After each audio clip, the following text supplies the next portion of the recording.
May you be whole. May we be filled with loving kindness.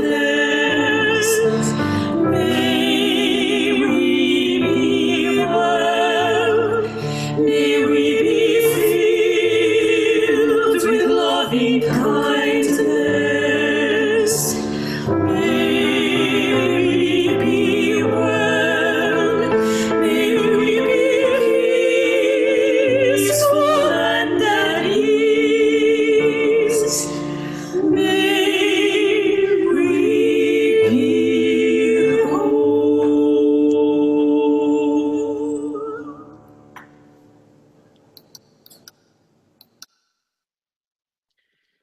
There's actually a relevant aspect of our history as Unitarian Universalists to this conversation about humility and our seeing ourselves as and coming to honor our less than perfect aspects.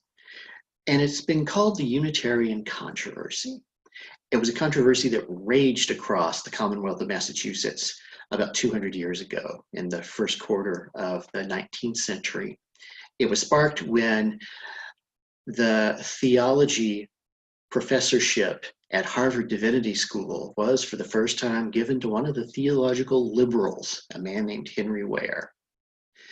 And the more orthodox among the religious people in Massachusetts, the theological descendants of John Calvin, were up in arms, and pamphlets started being written denouncing one view, and then response pamphlets denouncing others. And this didn't start out by us referring to ourselves as Unitarians. The people who were supportive of Henry Ware and who had recently broken away from the more orthodox churches to form what became the first Unitarian churches in Massachusetts, they were referring to themselves as liberal Christians. The word Unitarian originally was used by the Calvinists, by the Orthodox people, as a pejorative term to refer to those liberal Christians. It was a slur at first. And it was only toward the end of this time that our great early 19th century leader, William Ellery Channing, reclaimed the word in his sermon on Unitarian Christianity. But it also missed the point. It suggested that the argument was really about how we saw Jesus, and was Jesus really divine or not? And yes, there was a difference of opinion there, and most of these liberal Christians did not see Jesus as God, did not believe in the Trinity in any literal sense. But the arguments really were more about human nature, and particularly about original sin, which the Calvinists were big advocates of, and which the liberal Christians rejected. They focused more on the goodness to be found in human nature. But what we sometimes miss today is they did not completely throw out any notion of sin whatsoever. But really they focused on how we could cultivate the best in ourselves to lessen it. William Ellery Channing, for example, talked about salvation by character, building a more moral character within ourselves, and advocated that we could do that, but that it took work. And I find that a helpful distinction. Yes, we reject the view that people are inherently sinful, but that doesn't mean we reject any possibility of ourselves falling short. And this came home to me in one of my seminary classes, when one of my professors talked about the use of sin in what he knew as the Old Testament, what's also known as Jewish scripture. Said that there are three different terms in that text, in those sets of texts really, that are often translated into English as sin, but they each have a different meaning. One of them means essentially disobedience. Another one comes from a term in archery, which essentially refers to missing the mark or missing the target. And then the third one can be more directly translated as alienation. Now, I'll be the first to admit, I don't have much use for thinking about disobedience from God. I don't believe in the kind of God that frankly cares all that much about how obedient or disobedient we are. But I can certainly say, and I think a lot of us can say, whatever our views of God, that we all miss the moral mark sometimes. We may disagree on who or what sets that mark, but we all have our moral ideals and we all fall short of them from time to time. And we all have times in our lives where we grow estranged from loved ones or grow estranged from those ideals. So I find there can still be usefulness in this concept, even as we see the language differently. There is so much for us to gain by acknowledging and by even embracing the flawed, some would even say the broken aspects of ourselves. And I'll continue that thought in just a moment.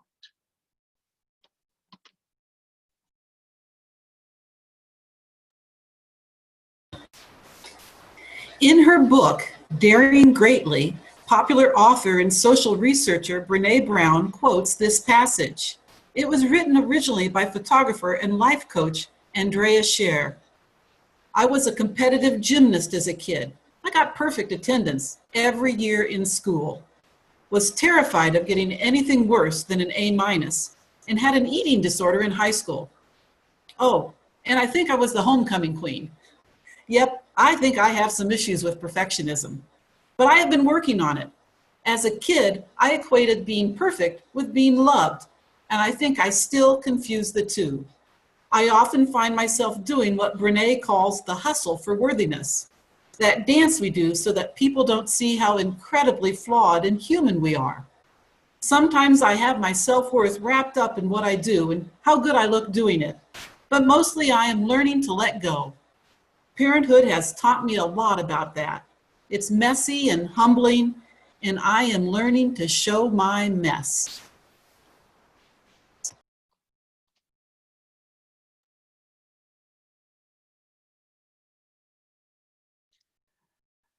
We human beings live our lives in context, in the context of all that is around us, all that we did not create.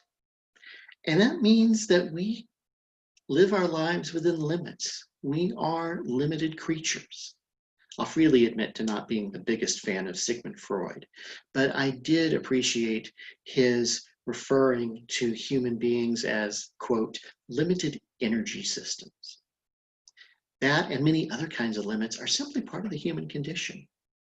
And when we honor those limits and those boundaries properly, by which I mean we don't try harder than we should to transgress them, but also we don't let ourselves be overly limited by them. We recognize that we do have a degree of capacity for transcending those limits in particular situations, for stretching and growing past them. And when we can hold both aspects of that truth together, it can help us avoid the excesses of arrogance, of self-importance, and yes, the self-righteousness that Paige and I had got to discuss a couple of months ago. Of these traditional sounding values, the one that I find most meaningful and most helpful in my own life is cultivating in my own life the virtue of humility. And we sometimes misunderstand what that means, but it's not denigrating ourselves. Humility comes from the mutual understanding, A, that we're no better than anyone else, but also B, we're no worse than anyone else. I truly see this as an appropriate and meaningful way to affirm our first Unitarian Universalist principle, the inherent worth and dignity of every person, including ourselves, but not limited to ourselves. And when we can cultivate the kind of humanity that brings us to that point, there's a number of benefits we can gain from it. I appreciated an article written by Jeff Boss in, of all places, Forbes magazine, the business magazine. In an article about 5 years ago, he talked about the positive things that people who have a strong sense of humility bring positively to the table. In his case, he was talking specifically about the work environment. And a couple of them are pretty obvious. People who are more humble tend to listen better. They're more likely to say thank you. They're more likely to ask for help. We might expect these, but there's some that are less expected. So other benefits. Being humble helps us to assume responsibility for the actions that we've taken, to recognize the mistakes because we recognize our capacity for making mistakes, and to do what we can to correct them when possible.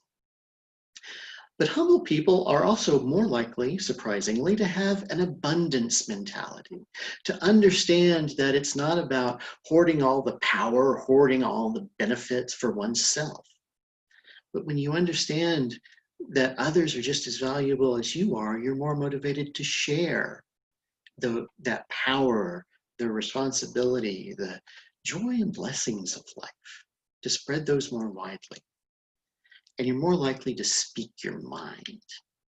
You're more likely to recognize that, look, because I'm not a perfect person, I might make a mistake.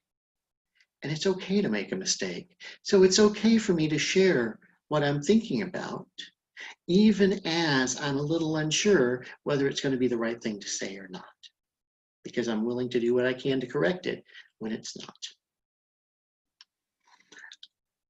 We are imperfect creatures, and there's no denigrating of ourselves to recognize that.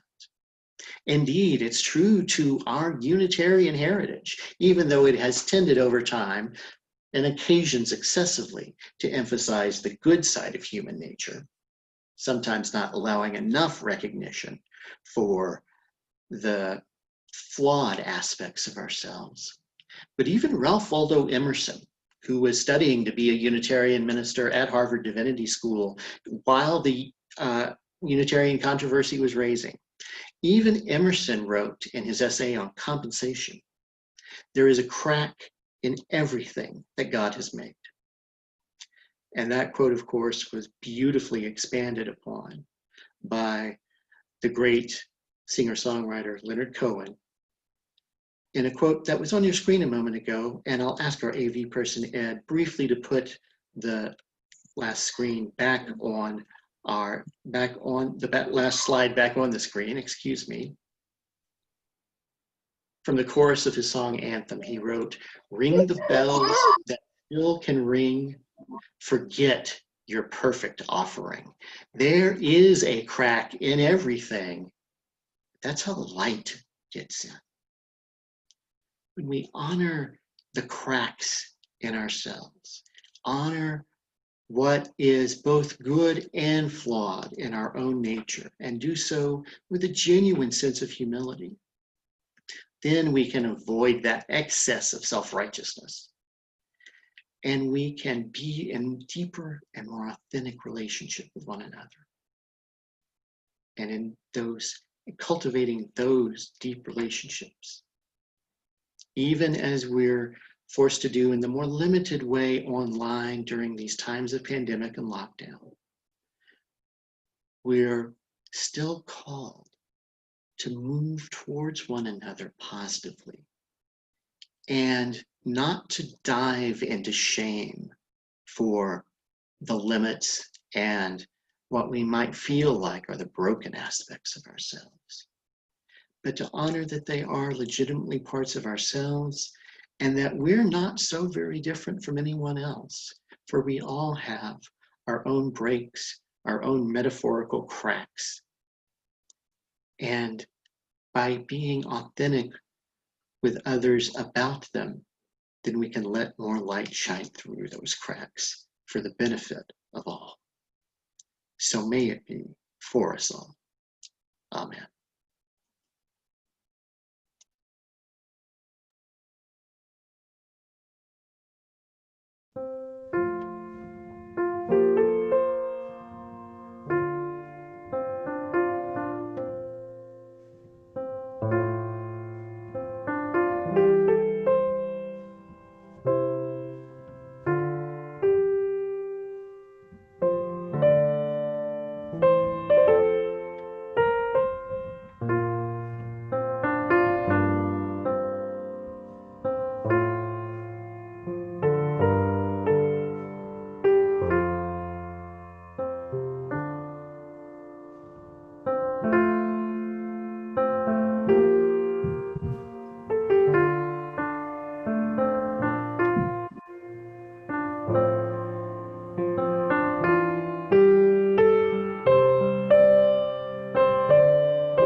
During this season of not meeting in our beloved sanctuary, we offer new online ministries that are described on our church's Touchpoint blog on our website. And we continue to welcome offering donations through online giving as well as checks mailed to the church. The link for UUCB's online contributions page will be displayed. We especially welcome those who can set up monthly online payments, as the church pays no fees for recurring payments. And we also continue our support for our nonprofit community partners in our Share Our Plate program. In May, we split our offering plate with Loop, the Longmont Unitarian Universalist Presence, an experimental ministry church launched by the UU Church of Boulder and Boulder Valley UU Fellowship in 2017. The goal is to foster an innovative, multicultural, and multi-generational spiritual community for families in Longmont, Colorado. The Loop offers dinner church to nourish bodies and spirits through food and ritual, and creates opportunities for meaningful cross-generational relationships. Here is a message from Rosie about the friendships she has built.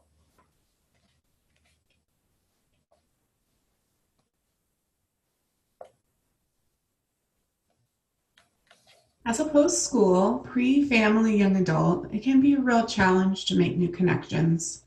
The Loop, the Longmont Unitarian Universalist Presence, has provided a unique opportunity for me, a community beyond my age.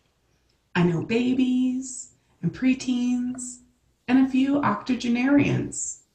To have a community I know holds me dear at whatever age means the world to me.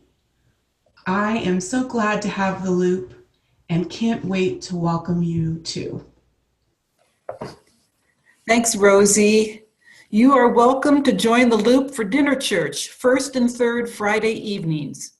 Please give generously so that the Loop can continue doing important outreach beyond congregational walls and experiment with new ways of worshiping together. May we be as generous as we can. We now receive the offering.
By funding our church and our nonprofit partners, we create connection, relationships, and belonging. Thank you sincerely for your gifts. Now, please rise in body or spirit for our closing hymn, The Fire of Commitment. From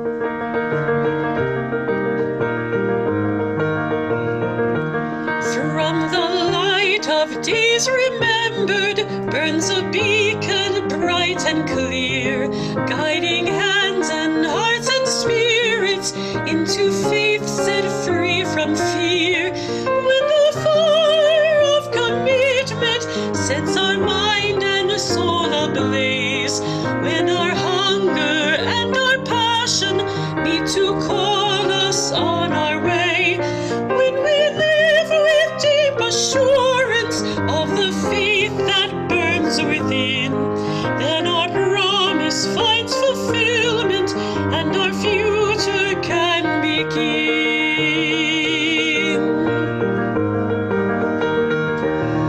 From the stories of our living brings a song both brave and free, calling people still to witness to the life of liberty. When the fire of commitment sets our mind and soul ablaze, when our hunger and our passion meet to call us on our way, when we live with deep assurance of the faith that burns within, then our promise finds fulfillment and our future can begin.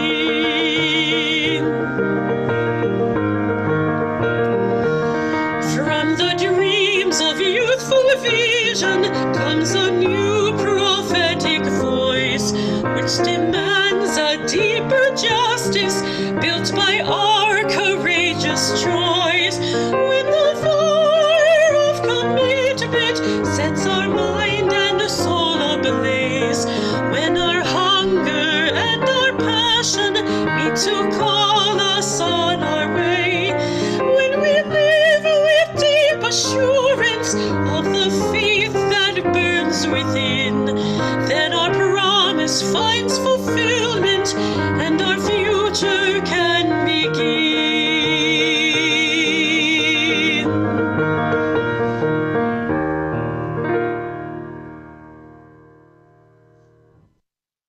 And so, as we go forth from the many places where we have gathered together, and as we extinguish the flames in our various chalices, may we go forth graced with the blessings of freedom and wholeness. For though our worship may now end, our service begins anew. So let us go forth and find ever new ways to serve this hurting world in the spirit of love. Go in peace.